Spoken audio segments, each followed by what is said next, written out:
قائد اعظم کے چند الفاظ تو میں چاہتا ہوں کہ آپ کو میں سنا دوں۔ ٹی بی کے جب مریض تھے اور آخری دن تھے زندگی کے، اور جو ٹی بی کے امراض کے اسپیشلسٹ تھے پروفیسر ریاض علی شاہ، انہوں نے پھر ایک اپنے انٹرویو کے اندر بتایا کہ اس وقت کے حالات کیا تھے۔ حالت یہ تھی اتنے کمزور کہ ذرا دو چار جملے بولتے تھے تو سانس میں پھڑ جاتا تھا، تو ہم نے پابندی لگا رکھی تھی کہ آپ گفتگو نہ کریں۔ ہم پاس ہی بیٹھے تھے، کوئی نئی دوا ہم نے شروع کی تھی تو ہم اس کے اثرات دیکھ رہے تھے، لیکن ہم نے محسوس کیا کہ قائد اعظم بار بار جیسے ان کی زبان پر کچھ آنا چاہتا ہے پھر وہ چپ ہو جاتے ہیں، چونکہ ہم نے روکا ہوا ہے۔ تو ہم نے کہا یہ اندرونی کشمکش تو زیادہ خراب کرے گی، تو ہم نے کہا قائد اعظم فرمائیے کیا فرمانا چاہتے ہیں۔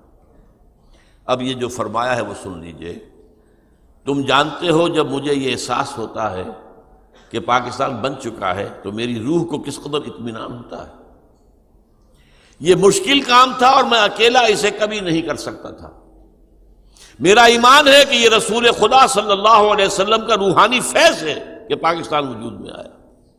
اب یہ پاکستانیوں کا فرض ہے کہ وہ اسے خلافت راشدہ کا نمونہ بنائیں تاکہ خدا اپنا وعدہ پورا کرے اور مسلمانوں کو پوری زمین کی بادشاہت دے۔